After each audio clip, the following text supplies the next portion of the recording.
Halo semuanya, perkenalkan nama saya Usep Wardiman dengan NIM 2205538 dari Program Studi Pendidikan Guru Sekolah Dasar atau PGSD, UPI Kampus Tasikmalaya.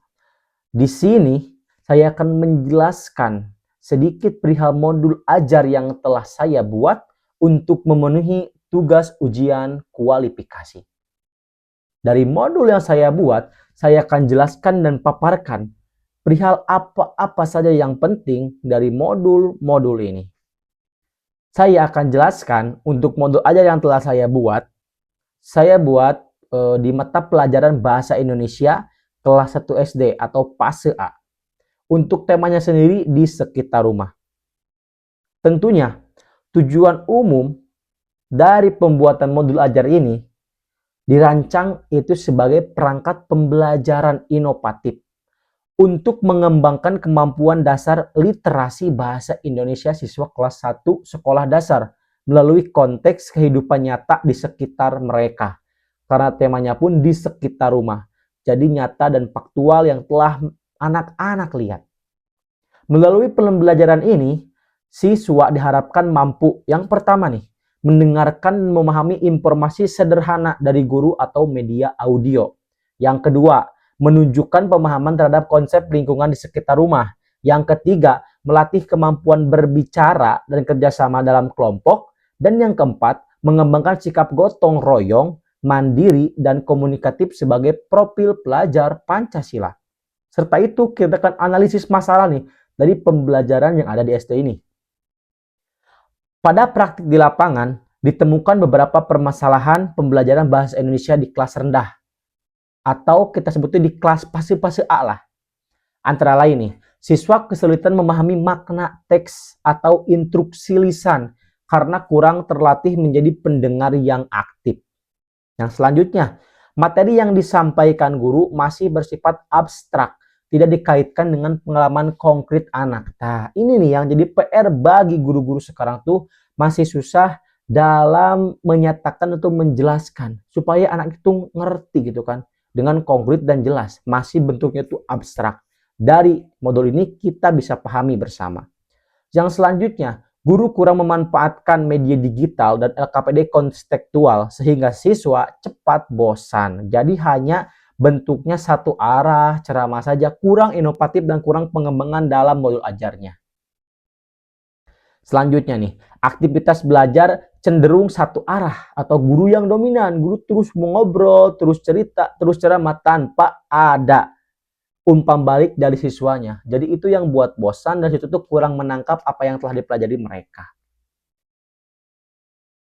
Yang selanjutnya nih, masalah tersebut menunjukkan bahwa pembelajaran masih belum sepenuhnya tuh mengimplementasikan pendekatan merdeka belajar yang berpusat pada peserta didik. Makanya saya buat modul ini. Yang pertama dari akar masalahnya sendiri nih. Dari sisi gurunya masih terbatas dalam kreativitas dan penggunaan media pembelajaran inovatif, masih kurang. Yang kedua, dari sisi siswanya sendiri kita lihat pengalaman belajar belum diarahkan untuk eksplorasi nyata di sekitar lingkungan. Yang selanjutnya, dari sisi sistem, kegiatan literasi dan komunikasi lisan belum terintegrasi dengan konteks kehidupan sehari-hari. Jadi literasi itu masih kurang banget dalam konteks kita sehari-harinya. Selanjutnya, solusi dari modul ajar ini nih.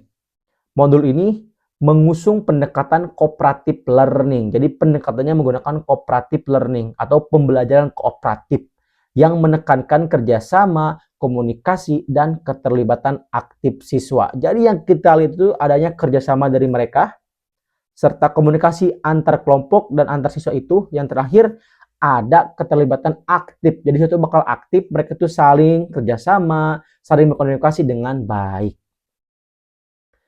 Yang selanjutnya, solusi yang ditawarkan antara lain, yang pertama, menghadirkan media interaktif atau PowerPoint dan LKPD dengan gambar dan aktivitas yang dekat dengan kehidupan siswa, misal rumah, tetangga, taman, dan pekerjaan di sekitar rumah.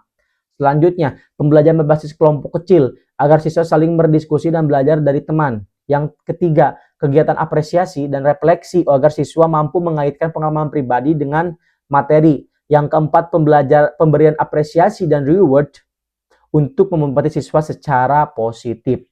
Pendekatan ini membantu siswa memahami bahasa Indonesia bukan hanya sebagai mata pelajaran, tetapi juga sebagai alat komunikasi dan ekspresi diri dalam konteks tekstual terdekatnya. Keterkaitan dengan kurikulum Merdeka mulai mengacu pada capaian pembelajaran yang telah ada. Yang selanjutnya, untuk landasan epistemologis dan secara epistemologis, modul ini berpijak pada teori konstruktivisme, Piaget dan Vygotsky, yang menyatakan bahwa pengetahuan dibangun melalui interaksi antara pengalaman nyata dan proses berpikir individu. Siswa tidak sekedar menerima informasi, tapi juga mengkonstruksi makna di pengalaman di lingkungannya. Yang kedua adalah landasan aksiologis. Dari sisi aksiologis, modul ini memiliki nilai guna untuk membentuk karakter siswa yang peduli terhadap lingkungan sekitar, mendorong terbentuknya pembelajaran yang menyenangkan dan bermakna, menguatkan peran guru sebagai fasilitator.